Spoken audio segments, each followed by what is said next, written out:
Welcome to another episode of the Watchdog with me, Lowkey, here on Mint Press. And we are on the west side of Rotterdam in the Netherlands today for a special, very special episode with a guest who I feel it's important that English language audiences can get acquainted with and also can really enlighten us on the events in Amsterdam, which took place around a month ago.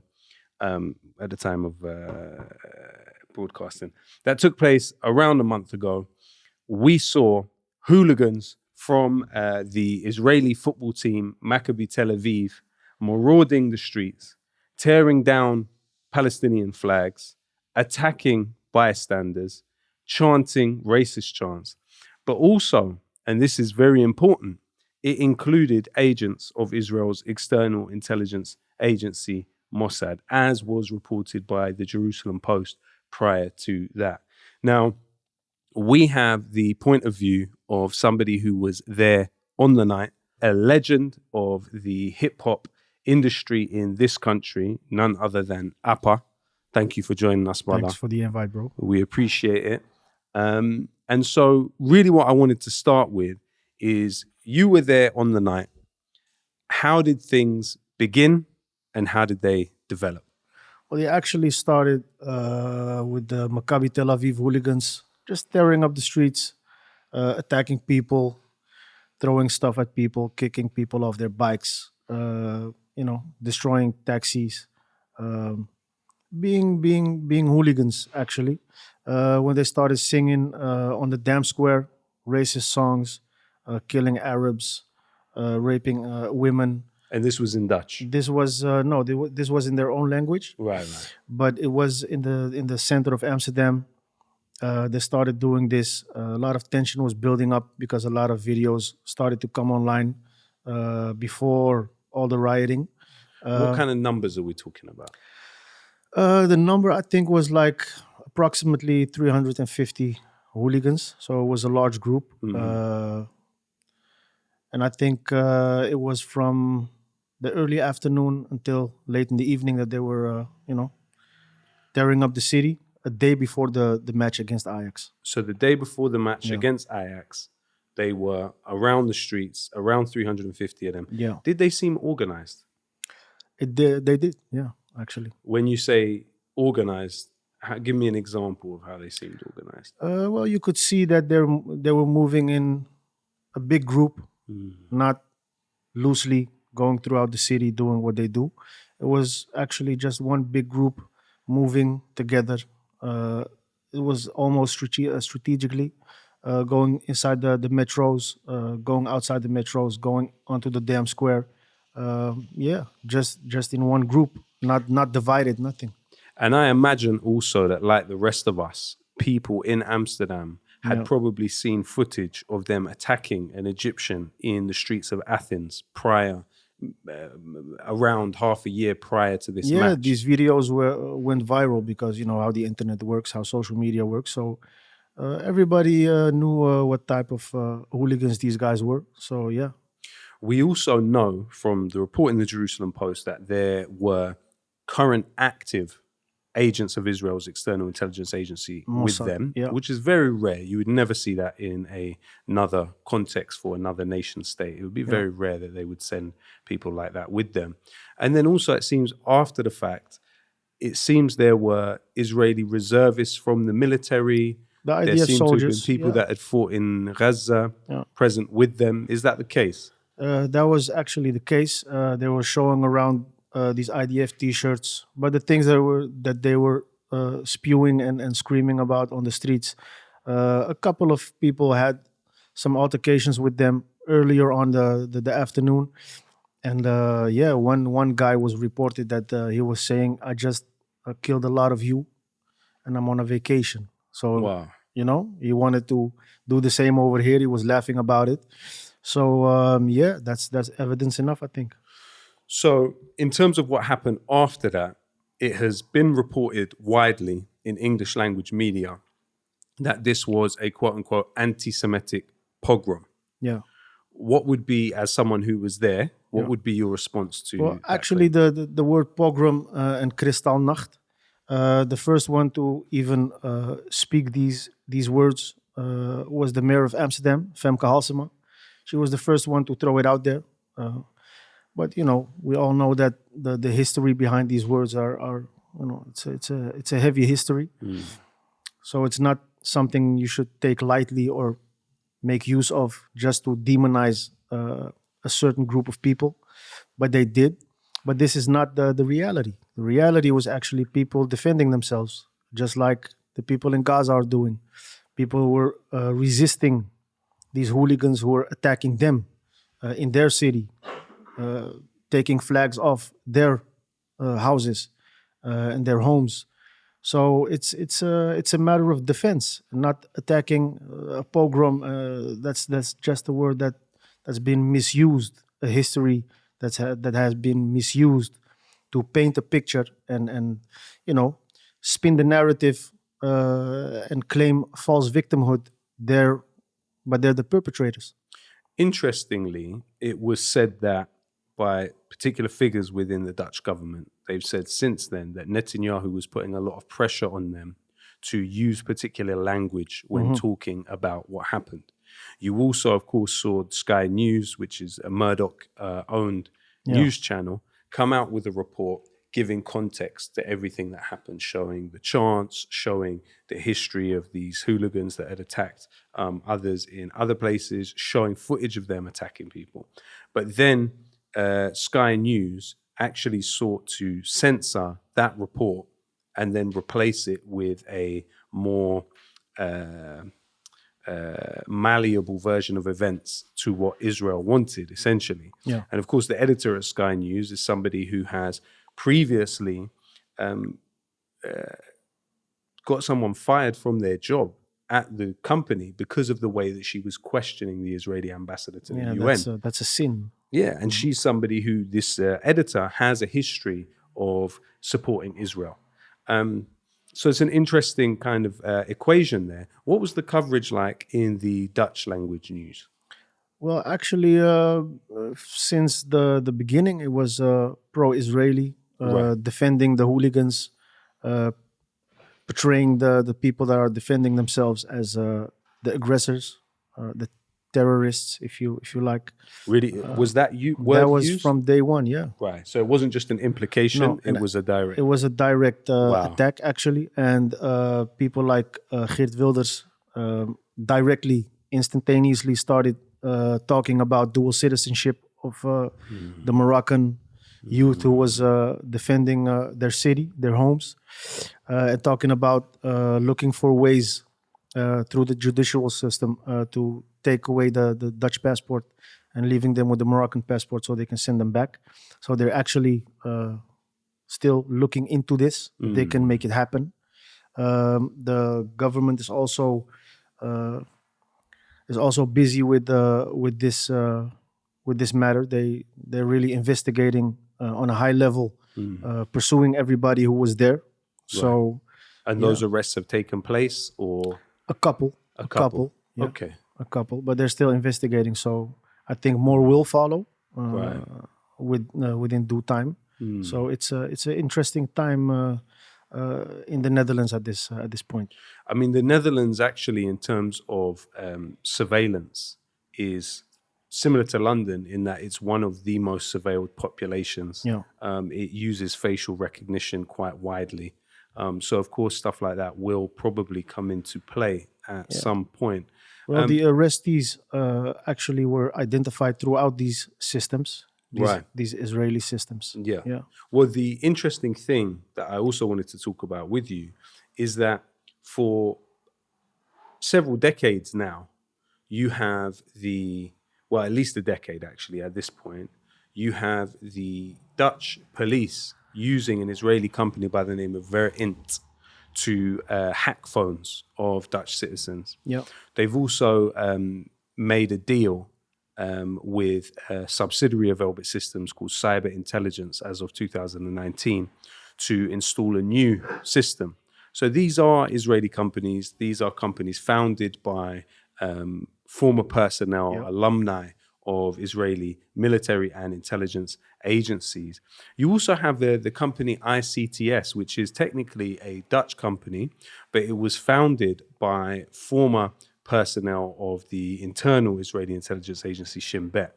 Now, ICTS has a massive role in the administering not only of airports in this country, but across Europe, actually.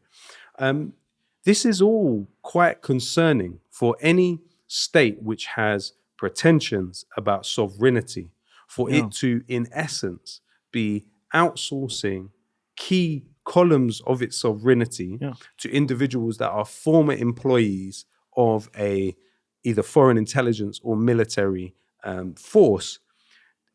Is this right? This is true. Right? Actually, the Dutch police works with a company, Israeli company named Celebrite. Yeah.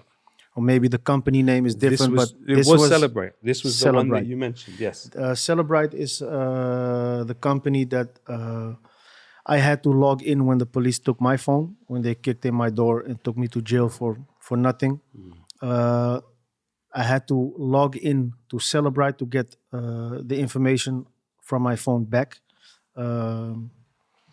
And yes, it is an Israeli company, and the Dutch government, the Dutch police work with these companies to... Amazing. Yeah. So, what we're talking about on one hand is Verint and cyber intelligence being the people that would eavesdrop the phone conversations from afar. And the Netherlands is one of the biggest, one of the countries that surveils the highest number. Yeah, of one of the highest population. numbers of surveillance on its own citizens. Exactly, and it would be specifically targeted at the pro-Palestinian, at the Moroccan community, without a doubt also at leftist organizations. Yeah. This kind of surveillance would be targeted at them.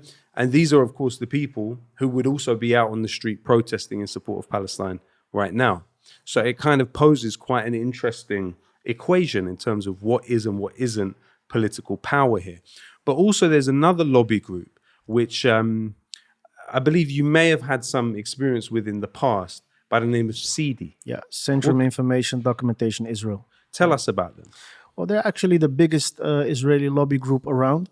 They have, like, just to give you an example, a clear view. These are people that can call the Prime Minister of Holland and they can have him inside their office in 15 minutes, just to make an example. These people have a lot of power. These are the people who target anybody who has a little bit of influence and is pro-Palestinian, pro-life, anti-genocide. These are the people who are directly responsible for the fake narratives that we see in the mass media in the Netherlands. These types of people are very powerful. And they wield a lot of power inside the Dutch government, but also inside the Dutch media. And these are also the people that link companies like Celebrite, like ICTS was. Yeah, ICTS. Yeah, this is actually the spill of everything. These are the tentacles of Israel that reside in the Netherlands. And I've been looking at some of the board of CIDI, at least historically. You've got an individual by the name of Shamotil Zaidla, who was a board member for CIDI after being the spokesperson for the Israeli occupation forces. So the relationship between this group and the Israeli military is like a revolving door, seemingly. But also, you in the past have made a song about him. He's somebody that has quite a large level of influence within Dutch society. I'm talking about someone, Red Wilders, sorry for my pronunciation, but this is somebody at the age of 17, was the first time that he lived in occupied Palestine. He actually visited the political entity, the alleged state of Israel, 40 times after that. Exactly. And he's somebody that was funded by the Middle East Forum. Now, the Middle East Forum is a key Zionist US think tank. It was quoted something like 13 times in the manifesto of Anders Breivik before he carried out the killing of all of those people in Norway. But Also, the Middle East Forum is headed by Greg Roman, who is a former employee of the Israeli Ministry of Defense and the Israeli Foreign Ministry. Yeah. So this has been the direct channeling of funds towards Wilders. Could you tell us about him as a political personality and, of course, as someone that you have examined critically for decades now? Well, Geert Wilders is like, in Dutch we call him a bliksemafleider. Somebody who takes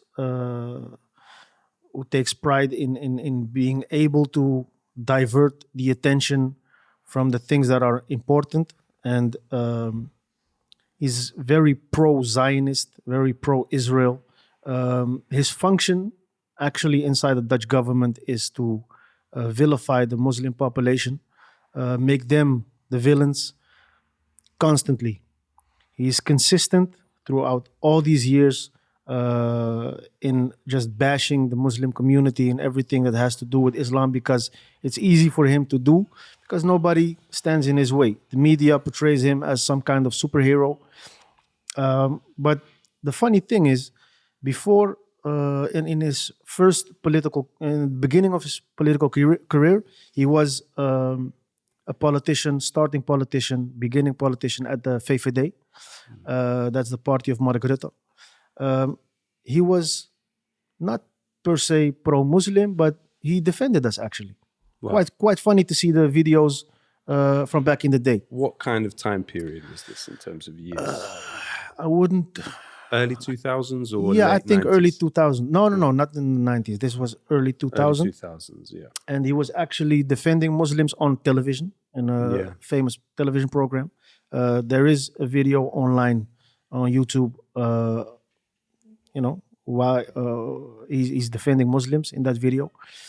And then he switched when he went to Israel. He came back and then he was playing his part in, vilifying the Muslim, making us the bad guy, the center of attention for everything that's negative. Right. So when he started doing that, he became bigger because the media was portraying him as some hero, outspoken hero. Exactly. Yeah. And all the attention that went to the Muslims, he started in the time of the Iraq War. He started, and since then he had just maybe one little period that he went down a little bit. He didn't generate a lot of attention. But since this whole Palestine problem started to get big again, they're starting to push him again. Immobilized him. So they just activated him, and now he's on top of his game. He also almost became prime minister. Yeah. But it's not his moment yet. So they decided to keep him at bay. But he's fully in his role again in vilifying the Muslim and participating in controlling the narrative about Israel and making them the victim again. And, we're the bad guys. Yeah. And you wrote a song about him, is that correct? Yeah, he also sued me in 2007. Tell us about that. Yeah, I made a song. Ik heb scheid aan de overheid. I had an interview about that song. He made a remark about Moroccan football fans. And he said about the Moroccan football fans that the Dutch police should have shot them in their knees. So in that interview I had with a paper, with a Dutch paper, they asked me, would you cry? Would you mind if Geert Wilders would get shot in the head? Well, I'm not the type of person that likes to lie, so I was like, I wouldn't mind. I wouldn't cry about it. If it happens, it happens. It's not somebody that I empathize with and whatsoever. This is in the context of him calling for Moroccan football fans to be shot. Exactly. And I just answered the question. The context that was posed to you. Exactly. So it weren't my words. Yeah. So I said, no, I wouldn't mind. The next day, they put the complete sentence. They positioned I it. wouldn't mind if exactly as if you actually said the as if I said it. Yes. So yes. Which based paper on that, was it? Which paper was it? If you remember, it's a long time ago. It's a long time ago. Yeah. Maybe I'm gonna remember it in a second. Worries. Yeah. But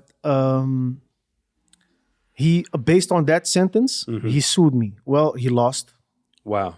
He lost the case. The case, and I won. And what was his what was he suing you for? For incitement? For threatening him. Threatening him. So he was scared, and he sued me, but he lost, and then never spoke about it again. Right. So with a television program, we sent him a flower and a letter, for thanks for promoting my album, because my album was coming out that week. And how did it do, the album? Crazy numbers. Yeah, for an independent, it was crazy. I was like number 4 in the top 100. Wow. Above Jay-Z, it was like me, Wow. little old me. So we thanked him. We sent him a rose with a nice letter. But the Dutch Secret Service, they sent it back. Interesting. So it didn't reach him. I don't think they liked it, but that's what it is. Interesting. I think one of the other aspects of the ICTS story, which may relate to some of the viewers, is that today it has a subsidiary called Authentics, and Authentics is used by Elon Musk to verify identity of people on his X, formerly Twitter, platform. And I think one of the things about Elon Musk, which has escaped people's view, is his relationship with the Israelis, which precedes the period where they pressured him post-October 7th. SpaceX, his company, launched spy satellites for the Israelis, a company called ImageSat International, which Unit 9900 in the Israeli military relies upon. It's the visual intelligence unit, which gains the advantage by viewing places it bombs very, very far up in the sky. So they're using, in real time still, they're using this technology of Musk. So SpaceX launched the spy satellites. Okay. So it's a close working relationship, really. The Israeli embassy publicly thanked SpaceX, the Israeli embassy in the US, and the company itself, ImageSat International, which is all staffed by former and current Israeli military personnel, thanked Elon Musk personally when this took place, at least a year before the October 7th. So it's interesting, this relationship. And I think ICTS is possibly one of their more successful projects when you think about a massive, giant airport management and security, aviation security company, which is spanning across at least 10 countries, is all over Europe, but has come out of the Netherlands in that period of the early 80s. And so what you have in the late 70s and the early 80s are a few different organizations in the Netherlands that are directly folded in with the Israelis and linked very close to them. So, for instance, you've got the Christians for Israel International, which came out of the Netherlands and has a proselytizing mission across the world to try and pull people over to simultaneously Christianity and Zionism. So, for example, one of their international offices in Uganda is actually also the Israeli embassy. So imagine this is a supposedly Christian Dutch organization which shares its office with the Israeli embassy in Uganda. And also you have a situation where this organization has been able to get quite a lot of energy behind the import of goods from settlements into the Netherlands and into the market here for people to consume. It works very closely with the United Israel Appeal, one of the national institutions of Israel.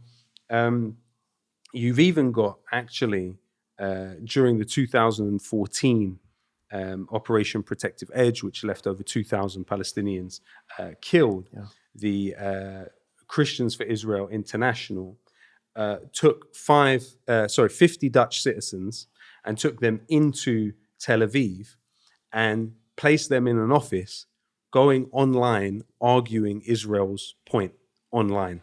And they all came from the Netherlands. And they all came from the Netherlands. They were all Dutch citizens. And they set up a Facebook group called Holland for Israel. And so on one side of it, what it tries to do is present these things as organic and just coming from Dutch support for the Yeah. Israelis. And there's an element of truth to that, but It's masterminded. it's masterminded and it's directly coordinated with the Israeli government. And in any other society that was functioning properly, you would understand this to be foreign agents, Exactly. essentially.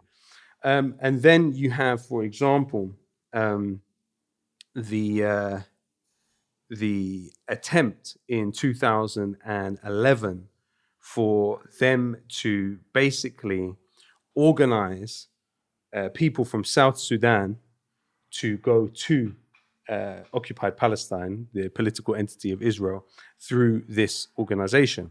What we know is following on from that, Israeli society is so racist that people that were coming from South Sudan were subject to all manner of harassment on the streets, abuse and attack, where even you have the Minister for Social Equality now, May Jolan, she calls herself, the Israeli Minister for Social Equality and Women's Empowerment, saying in the streets of Tel Aviv, I am proud to be a racist.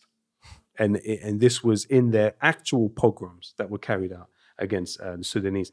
And what you also have here is something called the Israel Products Center, which is constantly working to try and sell goods coming from Israeli settlements. Yeah. So you have literally 200 volunteers that work with this organization that go door to door in the Netherlands selling goods that have come from illegal settlements. And we also have them in the big stores like Albert Heijn and other big stores that sell products from illegal settlements, but they mask it, they disguise it as Middle Eastern products. This is from Syria, this is from Palestine, this is from, they put the stickers on, but thanks to BDS, a lot of these companies get exposed. Right. So a lot of people are starting to remove these stickers or, sticking something else like this from an illegal settlement. So they're getting exposed bit by bit, piece by piece. But they do sell their stuff, their products from illegal settlements in the biggest stores in the Netherlands. And they've been doing this for decades. Yeah. And, we are broadcasting this episode from the night shop on the west side of Rotterdam. Big up to the night shop. Big up to the night shop. I hope you pass through if you're watching this from anywhere in the Netherlands. I also understand that you have been keeping up to date with the activity of Palestine Action in the UK. What's your impression of? I'm enjoying this whole festivity, man. The beauty of shutting down Elbit Systems, partially, I believe, or completely the one factory. We've shut down 2 factories, one office. Wow. 280 million pounds worth of contracts was cancelled, and now a 2 billion pound contract has been cancelled. Yeah. Numerous companies have severed ties. Yeah. It's an interesting model. My understanding is that when it has been applied in the Netherlands more, they've been directly trying to apply terrorism charges. England is a little bit behind that, but it's getting to the point where in the Netherlands they just put you directly inside that bracket of terrorism because of the ties that the Netherlands has with Israel and the protection that it gives to Israeli companies and Zionist lobbyists, etc. So it's a little bit more complicated to achieve these types of victories in the Netherlands. Absolutely. But it's an interesting model indeed. Yeah. And from your perspective as somebody who's essentially a veteran of this, you're somebody that was having shows shut down, being targeted by the Israel lobby 15 years ago, we're talking about. And, it doesn't come any bigger than Geert Wilders, as someone coming for you and trying to stop your operations and slow you down. What is your prediction for where things will go from here? Because on one side, what happened in Amsterdam is an example of failed Zionist propaganda. This was 100%. An attempt to smear, to disfigure, to monsterize a community. Yeah. But actually, there was a bit of a rebellion. It blew in their face. It blew up in their face. Yeah. So what do you think will be the next step in all of this? I think that the people are starting to wake up. In the Netherlands, people are fed up being lied to and the group that's waking up is becoming bigger and bigger. That's why they're trying to control this narrative and reshaping it in a way that they're trying to instigate that fear of Muslims. Astaghfirullah, again, because the Dutch people already have that fear. They already have it installed inside of them since the Iraq war, the war on terror, you know, the Bin Ladens and the Saddam Husseins and the whatnots. They're trying to reignite that fear again. Yeah. But it's more difficult now because the younger generation, it's difficult to make them scared of people that they grew up with. Yeah. People that they look up to, like artists, football players, etc. So with the social media, even though they censor us a lot, Yeah. even though they try to do a lot of smearing campaigns, it's difficult for them to try and put the Muslim back inside that box and make everybody afraid of us again. Yeah. So it's difficult for them now, but they're very creative in finding solutions for that. Yeah. Because of the censoring, because of the terrorism acts that they can use whenever they want. So now they're scaring people with jail time, scaring people with, you know, shutting down their whole operation. If you have a job, they're going to come for you. If you have a business, they're going to come for you. So they're still trying to make us scared. Yeah. But I don't think in the long run it will be effective what they're doing because the curtain has already fallen. Yeah. It's just a small percentage of people that still believe these lies. But but the rest of the population, everybody can see what's going on. Yeah. Everybody knows that they're lying. It's just that the majority of people are scared to speak. Yeah. But they already know. Yeah. And I think that's the biggest difference because people didn't know before. Yeah. They just hear the lies. The image gets built inside the head, and that's what it is. And the narrative gets solidified. Yeah. But now it's different now. So when what happened in Amsterdam, when videos were emerging, I had a friend of mine in Gaza now who sent me one of the videos, and you know we exchanged perceptions on what was happening. Now, do you have a message to those in Gaza now that saw what happened in Amsterdam? Goosebumps, man, when you say that. Wallahi. Tell us your message, not only to the people of Gaza, but also to the Palestinian people and even the people of Lebanon, because you are their son, you are their brother, and they want to hear from you. Wallahi, we are willing to die for you. Wallahi, and Allah is my witness. We are willing to go to the furthest extent to get you free, to liberate you. What else can we do? We fight for you. We're gonna do everything that we can, you know, to liberate our brothers and sisters. And we keep fighting the best way that we can with the limited tools that we have. But bi'idhnillah, inshallah, we're gonna put in the effort, the time, the energy to make it happen. And inshallah, Palestine will be free. Lebanon will be free. Yeah, what can I say, man? It's my turn for the goosebumps, bro. Wallahi, it's deep. We feel it. Man, we feel it. We feel it. And thank you so much to Appa for this episode of Mint Press, the Watchdog. We will see you again. We hope you tune in next week. And please follow Appa's work and follow the night shop in the west side of Rotterdam. Shout out Night Shop. Nice one.